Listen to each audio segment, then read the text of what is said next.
Have you ever had the feeling that your worst fears don't just happen, but somehow keep repeating not once, not randomly, but in patterns that repeat themselves just enough to feel unsettling?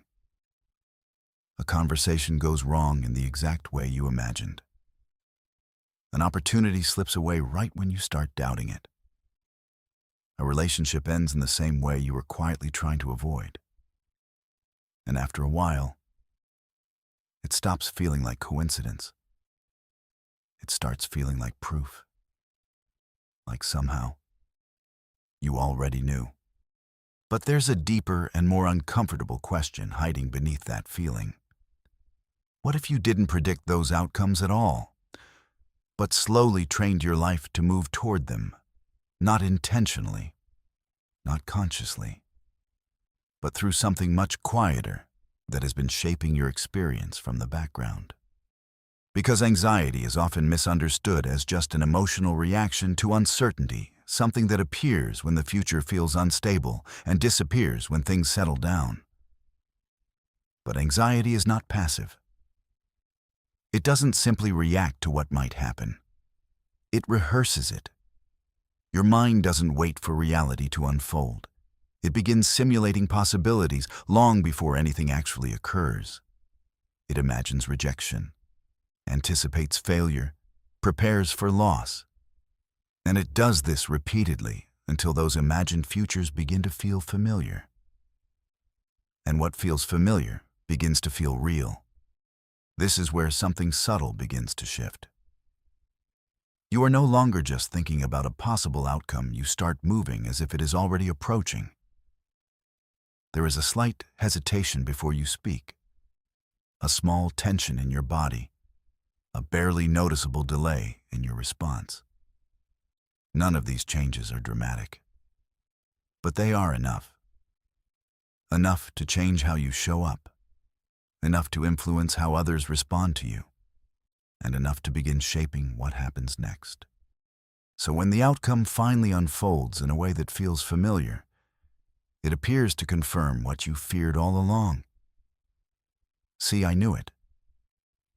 But what that moment hides is something much more important. You did not simply see the future, you interacted with it. Not through anything mystical or supernatural, but through attention, expectation, and behavior. And once you begin to see that clearly, another question naturally emerges. If anxiety can quietly organize your reality in one direction, what else might be shaping it without your awareness? Because what if this pattern is not just psychological, but reflects something deeper about how possibility itself becomes experience? To understand this pattern, we don't need to begin with abstract philosophy. We can start with something far more grounded, a loop that psychology has been quietly observing for decades. In 1948, sociologist Robert K. Merton described this loop as the self-fulfilling prophecy, a process in which a belief, even if it begins uncertain or untrue, gradually shapes behavior in a way that brings that belief into reality. What makes this mechanism so powerful is not intensity, but subtlety. It does not require dramatic decisions or conscious intention. It unfolds through small shifts that are almost invisible while they are happening. It often begins with a thought that feels reasonable, even responsible. This might not go well. They probably won't respond the way I want. This could fail. These thoughts seem like preparation, like a way of protecting yourself from disappointment.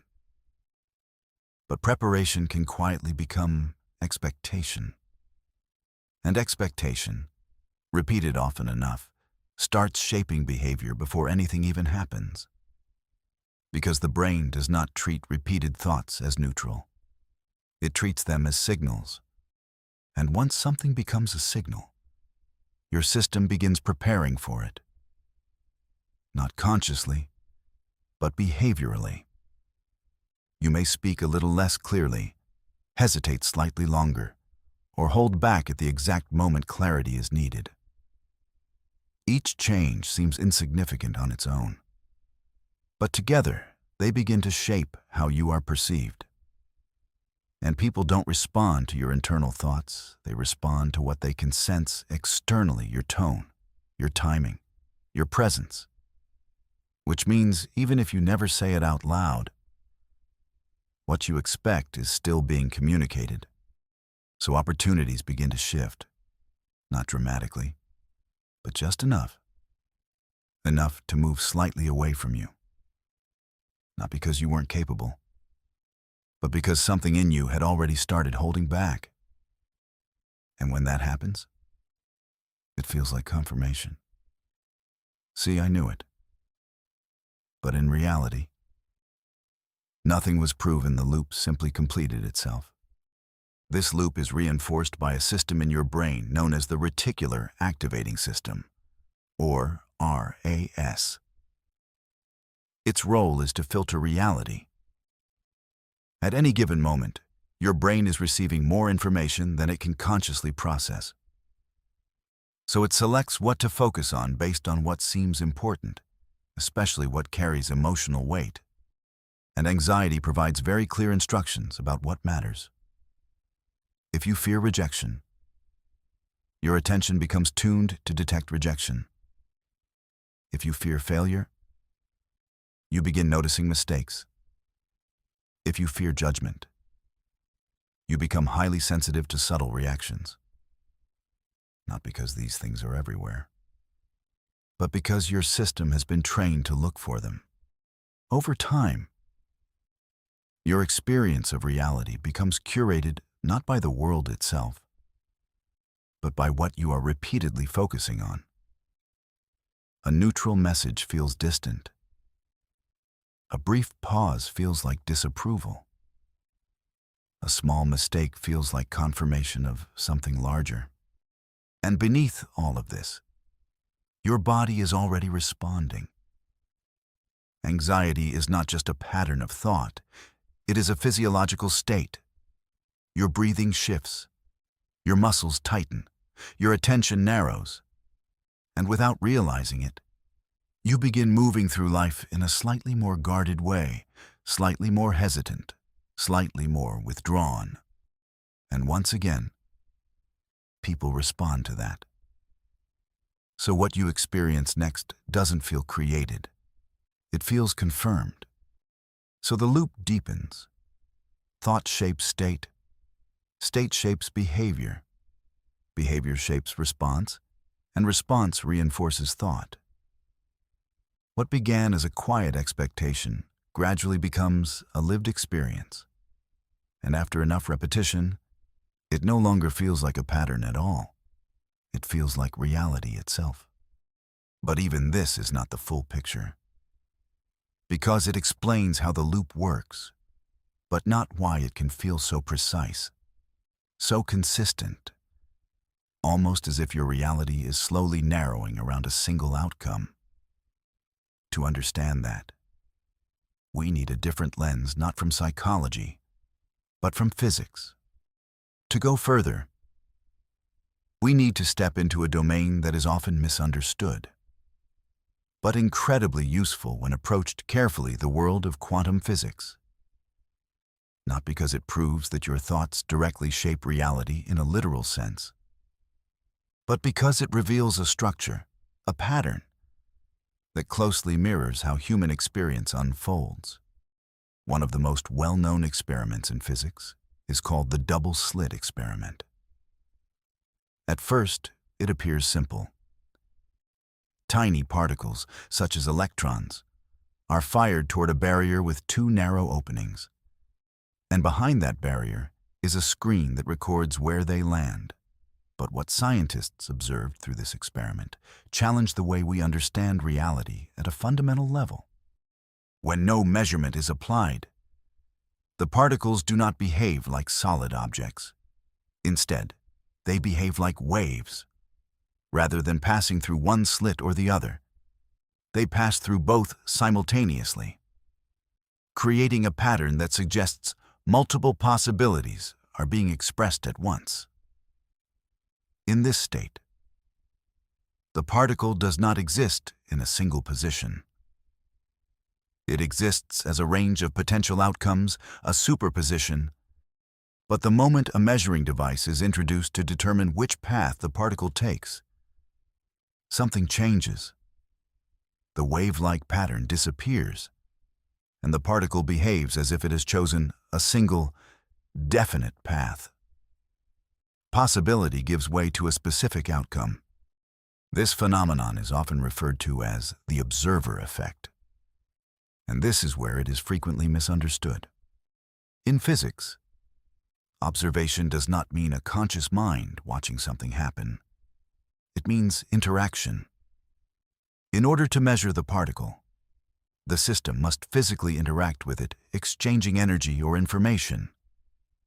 And that interaction changes the system, forcing it out of its probabilistic state. So it is important to be clear.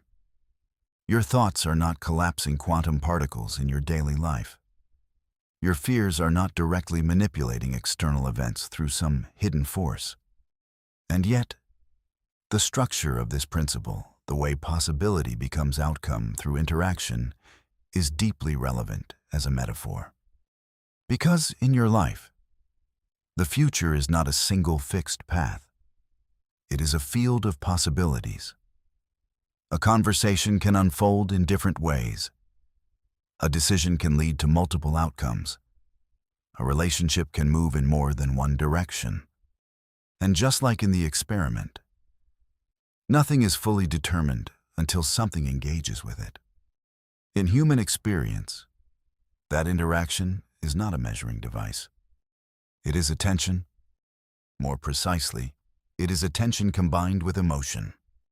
When you repeatedly focus on a feared outcome, when you anticipate it, rehearse it, and prepare for it, you are not changing the laws of physics, but you are interacting with your own field of possibilities in a very specific way.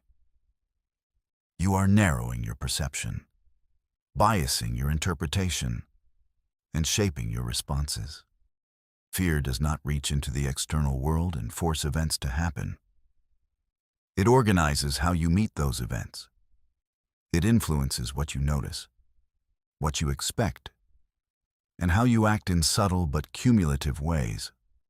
Over time, one possibility begins to stand out more than others, not because it was the only path available, but because it is the one you have been consistently engaging with.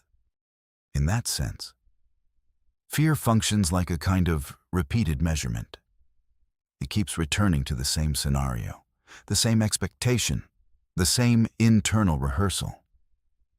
And as that pattern repeats, other possibilities begin to fade, not because they disappear, but because they are no longer being selected, no longer being explored, no longer being seen. This is why the experience can feel so precise. It can feel as though reality itself is narrowing around you, as though life keeps delivering the same outcome again and again. But what is actually narrowing is your mode of interaction. The observer effect in physics does not say that consciousness creates reality, but it does point to something profound at the deepest level. Outcomes emerge through interaction, not before it. And in your life, attention is one of the most powerful forms of interaction you have.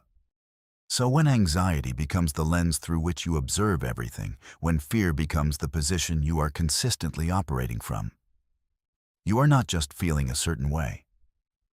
You are repeatedly selecting, reinforcing, and revisiting a specific slice of possibility. Not the whole field, just one part of it.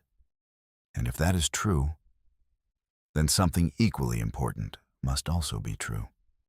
If one way of observing can narrow your life into the same repeated outcome, then another way of observing might begin to open it again. Not instantly, not magically, but gradually, through a different way of interacting with what is already there. And to understand how that shift actually happens, we need to go one step further. Because the word observer itself has been used in many different ways, and unless we separate those meanings clearly, we risk misunderstanding everything we've just explored. So before we move into change, we need to untangle it, because not all observers are the same. At this point, everything begins to hinge on a single word: the observer.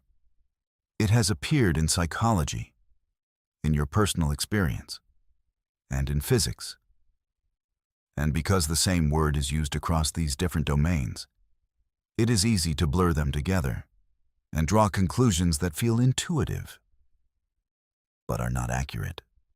So before we go any further, we need to slow down and separate these meanings clearly, because not all observers are the same. The first is what we might call the quantum observer. This belongs strictly to physics. In experiments like the double-slit setup, observation does not mean awareness. It does not mean a human mind looking at a particle. It means physical interaction and exchange of energy or information between a measuring device and a system. That interaction changes the system's state. It forces a shift from possibility into a specific outcome. This effect is real, measurable, and confined to the subatomic domain. It does not scale upward to explain everyday human experience. The second is a concept from social science known as the Hawthorne effect, first identified during studies at the Hawthorne Works. It describes how people tend to change their behavior when they know they are being observed by others. Workers become more productive. Students become more attentive. Behavior shifts, not because of internal belief, but because of external attention. This is about social dynamics, how being watched influences action. And then there is the third observer. This is the one that has been quietly operating throughout your life, often without your awareness. Not a device, not another person, but your own focused attention, especially when it is shaped by expectation and emotion. This is where the psychological mechanism comes alive. When you consistently expect a certain outcome, your attention begins to organize itself around that expectation. You notice certain details and ignore others. You interpret ambiguity in a particular direction. You respond in ways that align with what you anticipate. Over time, this creates a pattern, not because reality was fixed in advance, but because your interaction with it has become consistent. This is what the self-fulfilling prophecy actually describes: not fate, not destiny, but a feedback loop between perception and behavior. And this is where the quantum metaphor becomes useful, not as an explanation, but as a structural mirror. In physics, a system exists in a range of possibilities until interaction selects an outcome. In human experience, your life contains multiple potential trajectories. Conversations can unfold in different ways. Opportunities can open or close. Relationships can deepen or dissolve. But attention is not neutral. When it is repeatedly directed, especially when it is emotionally charged, it begins to select. Fear, in this sense, is not just something you feel. It is a way of observing. It narrows your focus. It reduces your willingness to explore. It limits the range of actions you're likely to take. And as those actions become more predictable, so do the outcomes. This is why life can begin to feel repetitive. Not because nothing new is possible, but because the same mode of observation keeps selecting similar paths. You are not seeing all possibilities. You are seeing the ones your attention is trained to detect. You are not acting from all available choices. You are acting from the ones your nervous system feels safe enough to take. And so, gradually, a wide field of potential experience becomes a much narrower corridor, not through force, but through repetition. This is the crucial distinction. Fear does not reach out and reshape the external world. It reshapes how you meet it. And in doing so, it changes which parts of reality become more likely to unfold in your experience. So when we say that anxious people often feel like their worst fears come true, what we are really describing is not a mysterious attraction, but a consistent pattern of observation, a way of looking, interpreting, and responding that quietly organizes outcomes over time. And once that becomes clear, something important shifts.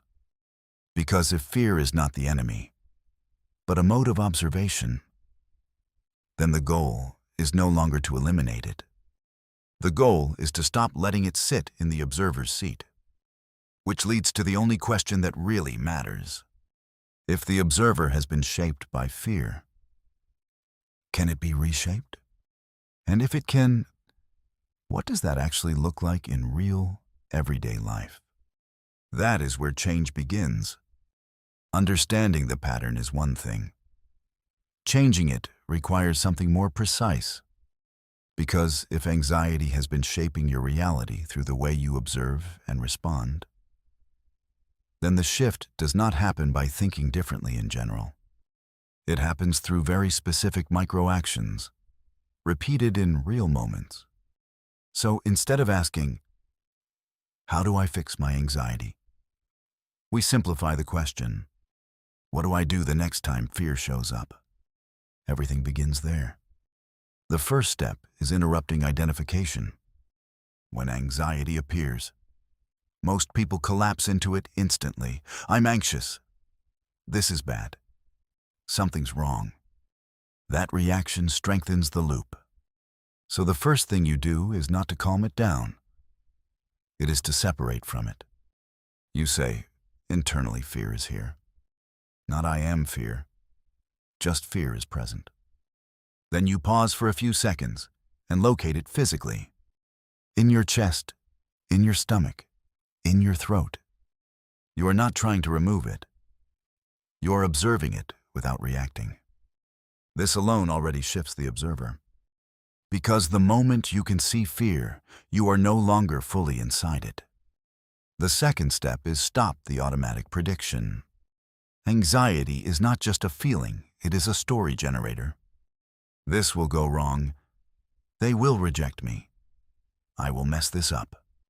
Instead of arguing with these thoughts, you do something simpler. You label them. This is a prediction, not reality. That sentence is critical. Because your brain is used to treating fear as truth, now you are retraining it to see fear as one possible scenario, not the only one. You don't need to replace it with a positive belief. You only need to remove its authority. The third step is shift your state, not your thoughts. Most people try to fight anxiety at the level of thinking. But your nervous system does not respond to logic first. It responds to physiology. So instead of forcing new thoughts, you change your state through the body. Very simple actions. Bekort, slow your breathing slightly longer, exhale then inhale. Budr, relax your shoulders intentionally. Reduce speed move and speak a little slower. These signals tell your system, this is not immediate danger. And when the body shifts, perception follows. You begin to see more than just the threat. The fourth step is where change actually happens. Take one small action that fear would normally block. Not a big leap. Not something overwhelming. Just one step. If you fear speaking, say one sentence. If you fear rejection, send the message anyway. If you fear being seen, don't withdraw this time. This is important. You are not waiting to feel confident first. You are acting slightly differently while fear is still present. Because action is what rewires the pattern. Every time you act from a slightly different place, You send a new signal to your system. This situation is survivable. This outcome is not fixed. I can respond differently. The fifth step is don't measure success by outcome. This is where many people fall back into the old loop.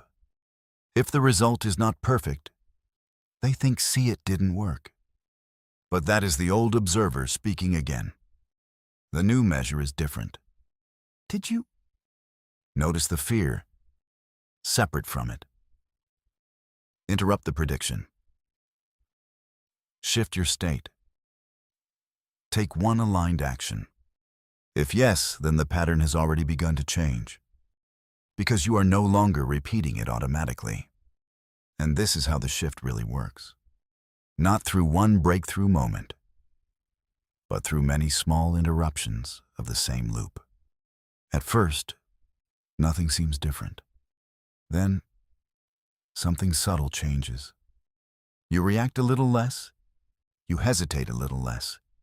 You recover a little faster. And over time, the pattern that once felt inevitable begins to lose its consistency. Not because fear disappeared, but because it is no longer the one observing your life. And when the observer changes, what gets repeated changes with it. That is how you stop living the same outcome. Not by controlling reality, but by no longer approaching it from the same place. Maybe your fears were never the problem. Maybe it was the position you were observing life from. Because the same mind that once narrowed your world can also open it again. Not by forcing change, but by choosing, moment by moment, how you meet what's in front of you. So the next time fear appears, don't fight it. Just notice where you're observing from, and shift just a little.